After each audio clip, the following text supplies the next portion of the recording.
A new movie came out this year called Fly Me to the Moon. I found this movie online recently and watched it for a couple reasons.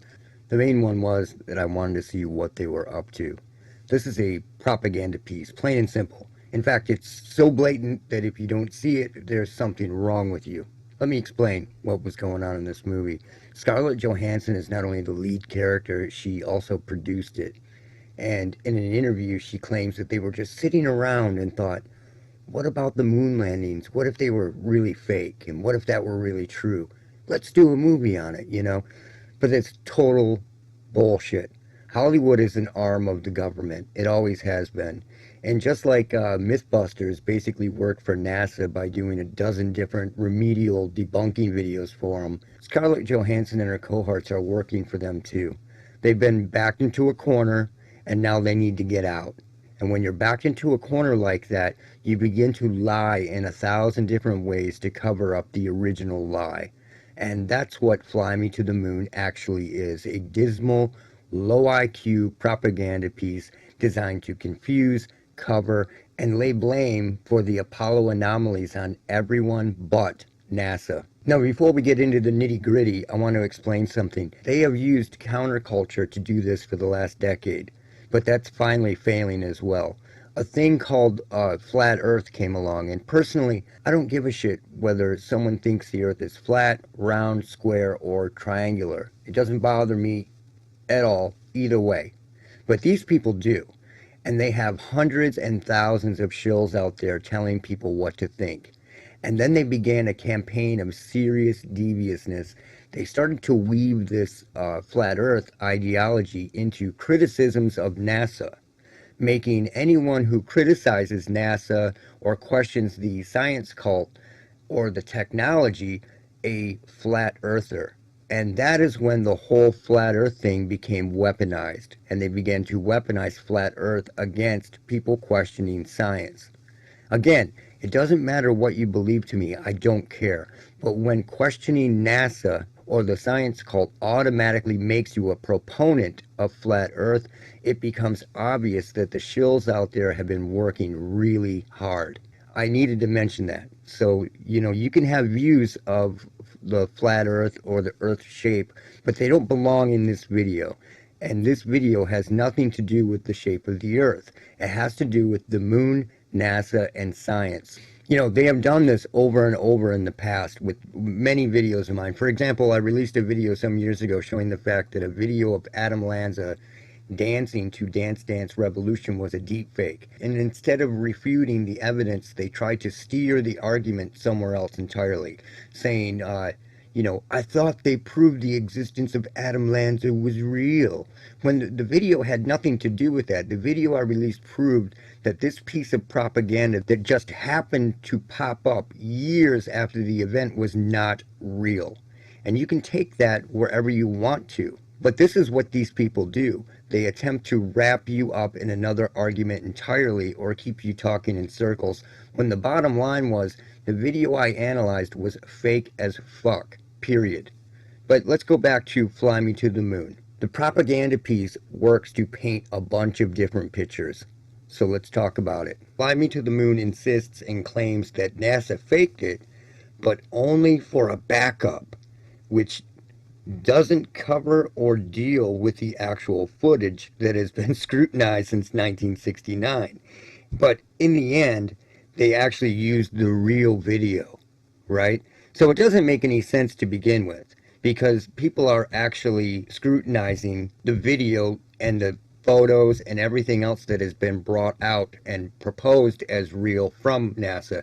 It makes no sense right from the beginning. So in the beginning of the movie, they make NASA seem completely incompetent, just totally incompetent kids. And they go out of their way to do that. They state that the average age of a NASA person is 26. You guys are babies. The average age of NASA is 26. But we do have some old people that work here as well. Yeah, like 32, 33. Which is supposed to help them somehow, make them look like they were just a bunch of fuck-up kids, right? But they show that and attempt to propagandize you with that fact, with that little fact, right? When it actually works against them, because anybody working at NASA, 26 and below, that's the perfect age of stupid. They're adults, but they're not critical. They're not critically thinking. They're behind stuff, and they don't really rely on their intuition during that period. So it actually works against them, and they're trying to fool you by making it look like they're just a bunch of incompetent kids running around when they're being directed by people who are much older. Now, through the whole thing, the moon hoax is blamed on Nixon. All right. Now, the moon program had been going on for a long time, but Nixon had been in office for about 6 months. And they keep bitching about working for Nixon, even saying, I don't want to work for Richard Nixon, blah, blah, blah. It's really strange because the secret agent in the film actually says that Nixon doesn't know about it, which makes no sense. And you are telling me that President Nixon supports this? He probably would. He doesn't know about it. Then at the end, and I won't show this clip, they actually say, this is what you get for working for Richard Nixon, when they already said that Nixon didn't know about it. I'm not right or left wing. I don't believe in pro wrestling. It's just a ridiculous statement. Johansson's character right here, she's this, marketing whiz, and she is forced to do this by this secret agent named Mo, right? So everyone's forced to do it by a deep state government operative. It's not NASA, it's a deep state government operative that makes them do it. And he forces her to do it with her past. He throws her past in front of her and says he can erase it if she does this, so she's blackmailed to do all this stuff. So there's no blame on NASA. It's some deep, shady organization that no one knows about. It's ridiculous. The whole thing's ridiculous. Now, they do a couple things a couple different times in order to paint the picture that people that work for NASA and pilots and astronauts are really weird. They're weird people that you can't relate to. Like at one point, the secret Mo agent states that, he's a pilot. He fights gravity. It's his nature, right? After he walks out on Scarlett Johansson. I'll play that here. Don't take it personally. Pilots fight gravity. It's part of their nature. This is to allude to the idea that, these NASA people are just too weird. They're a weird breed, and they're too weird to interview. You can't interview them. In fact, the weird guy right there, the pilot, actually states that his people at NASA and his astronauts are too weird to interview. He really says that. Check this out. And also, I need to sit down with your senior officers, the photogenic types. I can help with the selection process. Look, my guys are too weird for interviews, and they're actually really busy doing life and death work. And he says that why? This is all too late cover for the strange and dismal interviews that were done by the original Apollo 11 crew. Armstrong, Aldrin, and Collins. It's really done to lay that cover on why they interviewed so strange after the missions. That's why they're doing that. Let me show you their weird-ass interviews. What people have noted over the years is how weird and nervous these guys are throughout the whole interview. They keep doing really weird things, picking with their hands, moving their hands around. Their body language is just suspect as hell. They keep looking at each other while they're talking. And that's what people who are like lying or really uncomfortable with what they're doing do. And there's many more interviews. I'm just showing you this one for the sake of time. Gave us an excellent view. See them looking at him? They keep looking at each other. And Tranquility Base as we left. And at all times through the ascent, we could pick up. They're whispering to each other. Their body language is just weird as fuck. And that is why they put that in the movie, to run cover and now start this whole myth that astronauts are too weird to interview, that people from NASA are too weird to interview. So when they interview, they're going to say weird stuff that doesn't make sense or that contradicts things that people have heard before. It's total bullshit. I don't recall during the period of time that we were photographing the Sonar Corolla what stars we could see. They are nervous as fuck. These people aren't that weird personally when they're talking to somebody, right? So the whole idea and the whole premise is to run cover for these interviews from years ago. I don't remember seeing any. Neil, you were... Look at it. He looks back really quickly like, is that okay? Is that okay answer? I don't remember seeing any. It's just weird. I don't remember seeing any. The entire time they're doing this stuff, and he's picking at his hands and picking his nails. It's just weird. Those scenes are there to establish that they're too weird to talk to, period. Now, the whole reason why Scarlett Johansson's character is even hired to work for NASA, she's a marketing whiz, and she's there to turn on the taps for NASA. And what that means is to start getting funding for NASA. And we're going to get into that later at the end. So then they bring in this super gay director, right?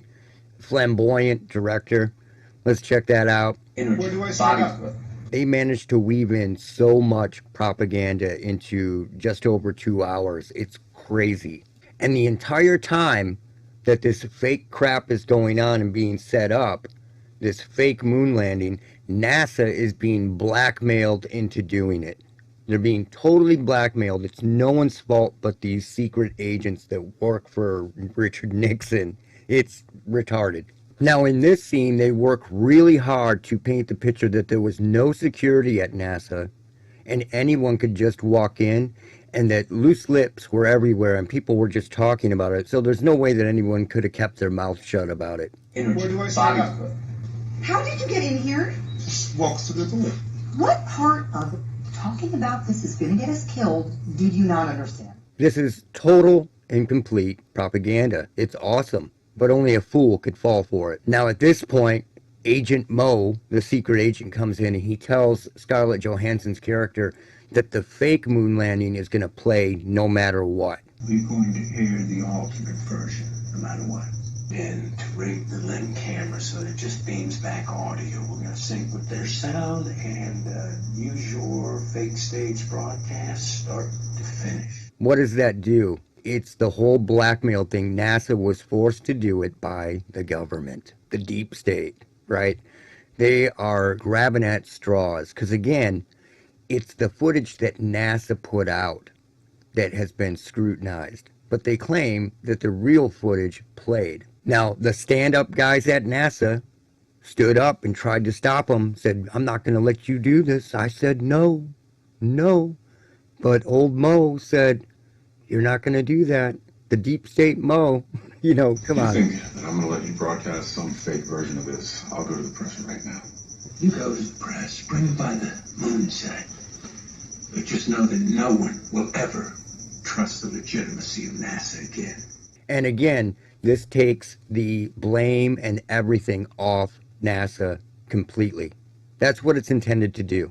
So the whole premise is that NASA was busy trying to get to the moon, and while they were planning Apollo 11, a shady government agent hires a marketing whiz right here to sell the moon to the American people. And it all sounds pretty realistic so far. But then, just as things are moving along, this shady government agent forces the marketing whiz to hire a director, a flamboyant director, and fake the moon landing set just in case, but ends up eventually telling the marketing whiz that the fake moon landing footage is going to be the version that they use no matter what. But the marketing agent has started a relationship with the launch commander, or whatever he is, for NASA, and they both secretly fight to get the real footage on the air with the help of 2 other really young NASA employees from the beginning. But we do have some old people that work here as well. Right?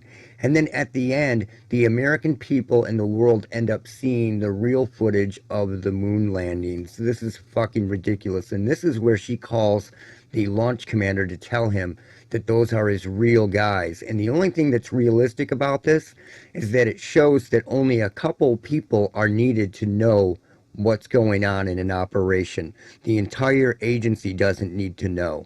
Check this out. Those are your guys, Cole. Yes! Those are our guys! And no one else knows except those 2 right there and him. I know you know that, just reminding everybody what we're doing here today. So that's the only realistic part that they showed, was the fact that the whole agency didn't know what was going on except for 3 guys in that room. 3 guys. That's realistic. Compartmentalization. So at the end, when Secret Agent Mo finally realizes that that's the real moon footage playing, right, on television, he's like, wow, that's really the moon footage? It looks fake. That's what he says. That's really the moon. Jesus. It looks fake. Jesus, it looks fake. So they're planting this stuff over and over. You know, like the Elon Musk quote, you know it's real because it looks so fake, right? That's what they're using. They're using that logic on people. And of course, they could not help themselves here. They had to throw this propaganda in there. She asks the Secret Agent Mo if aliens are really out there. And yes, he says, yes, they walk among us. Check this out. Are there no aliens out there? They walk among us. Come on, man. They are warping people's brains. And you know how many people are going to take this as some form of disclosure? They know how many people out there truly believe that it is real or kind of real or realistic or whatever. There are very, very impressionable people out there. So they throw this kind of propaganda in there everywhere they go. They can't help themselves. They throw this in anywhere they can. To top it off, they say the Russians are the ones that doubted the moon landing, when no one from Russia ever said that.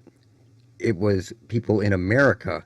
But, of course, it's Russian disinformation now. See how that works? The Russians, they're saying that we shot the whole thing on a soundstage. I wonder where they got a crazy idea like that. Who cares what they think? Truth is still the truth, even if nobody believes it. Lie's still a lie, even if everybody believes it. Yeah, that's right. A lie is still a lie, even if everybody believes it. They threw that one in. Amazing, right? Just craziness. It's absolute craziness. But the worst part, I want to get into the worst part about this movie. The worst part. If you don't know, if you're too young and you don't know who Gus Grissom is, or if you've never heard of him, Gus Grissom was an astronaut. The first astronauts before the Apollo 11 crew, right? And he was very critical of space, of NASA, and of going to the moon. And they murdered him. They murdered him and his crew, the rest of his crew, 2 other guys, and they replaced him with the Apollo 11 crew. That's what they did. And they run cover for this by bringing in emotions and feelings so that people can't say anything about it. They are basically doing what they do with these other incidents and events that have happened since around 2012. And they say, you can't criticize this because of feelings. That's what they're implying here, bringing in feelings so that no one can say anything. Let me show you the clip. Gus Grissom actually hung a lemon on NASA's gear, and that really, really pissed him off, and that happened just before he died. So this is supposed to take place, and it's supposed to bring in your feelings and how angry you are, and then he calls the guy who's questioning it a piece of shit at the end. It's supposed to really enrage you, like, how dare you, right? That Gus Grissom hung a lemon outside. Did you read? Of course, I read the reports. I read every single one of them. And I missed it, and I failed them, and I will live with that every single day for the rest of my life. Is that the quote that you were looking for, you piece of shit? Get me on the phone with your boss now. This is made so that you do not question things, so that you feel bad about questioning things because people died and someone else's feelings got hurt, when the fact was they murdered Gus Grissom. They murdered him. And you know who else believes that? His son believes it. His entire family believes it. His entire family. I'm going to show you that. Unfortunately, this is not in the movie Fly Me to the Moon. Let's listen to this. This is Gus Grissom's family. Virgil Gus Grissom was selected as one of the original 7 astronauts. A family man and a veteran of several space flights, he was a national hero and was likely to be the first man to walk on the moon. But Grissom was also an outspoken critic of the space program. Gus Grissom's family believes the Apollo 1 fire was no accident. His family These aren't random people that think he was murdered. His family knows he was murdered. I think it was intentionally sabotaged by someone. It's been a question in my mind, what was found in the accident investigation and how was that handled? Was the CIA involved or whoever? But it was done intentionally. They say NASA knows the truth.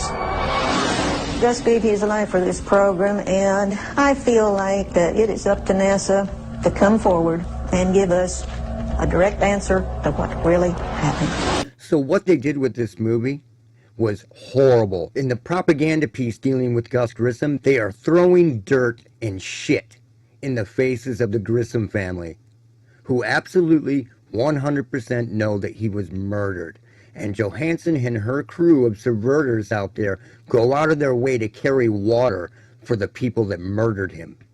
Period. But you know what? Here's something that a lot of people don't know.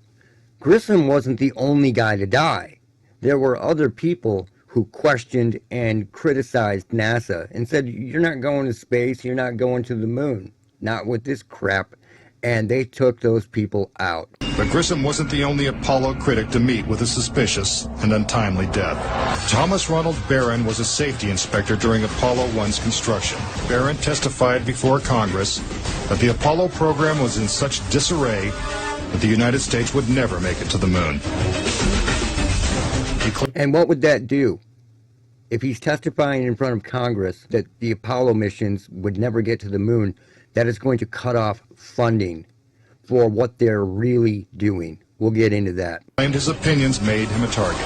Has there been any pressure on you by NASA? Nothing. We were, my wife and I were somewhat harassed at home when the first thing broke some time back, but it's gone away now. So he, his wife, and his family, they were all harassed at home, and then this happened. Barron submitted a 500-page report detailing his findings. Then exactly 1 week after he testified, Barron's car was struck by a train. Barron, his wife, and stepdaughter were killed instantly. His entire family was killed. And these are just coincidences, right? We're supposed to believe that. These are just coincidences. You're out of your fucking mind if you believe that. And they sit there in this movie and fucking carry water for them. They murdered these people. And then Scarlett Johansson and her crew come in and try to clean it up. Because things are getting out and no one believes this crap anymore. And why are they still running cover for agencies like NASA? Who cares, right? Well, there's a reason why, and I'm going to tell you the truth. The facts that no one wants to talk about. NASA started a black hole for black projects. And with all the speak about Russia in this movie, in reality, it's NASA and other organizations that compartmentalize projects so that no one knows what they are really building or what they are really doing. NASA, Space Force, you name it. You know, when you study what people are doing, what their projects are, it's always very down-to-earth projects, literally and metaphorically. The legal term space is always thrown out there, but space really just means the space around you. And these dark projects, these black projects, are weaponizing that space in front of you. The space in front of all of us. This is what NASA did. It turned on the tap, so to speak, of endless funding of black projects, which take your money and weaponize the space around you against you. Think about that the next time you hear the words Space Force. Nowhere in that shitty name does it say outer space. It just says Space Force. And you better get that through your head. NASA is really part of the military, just like the Navy, and turning on the taps and creating these black holes for black projects. You know, millions and millions, tens of millions of dollars a day are going into these projects, and they are literally weaponizing the space around you. That's what it means, not outer space. You know, there is masterful speaking, and masterful speaking is very, very important to these people, and you need to understand that. People don't get it. This entire propaganda piece was designed to carry water for NASA and the government, because even the shills cannot keep up now. It's gone too far. Even kids know it. I was talking to my friend the other day, and 14-year-old kids don't even believe it. You know, so they are in deep trouble, and they are running this kind of op because no one believes it. And that's it for now. Look out for Charlie.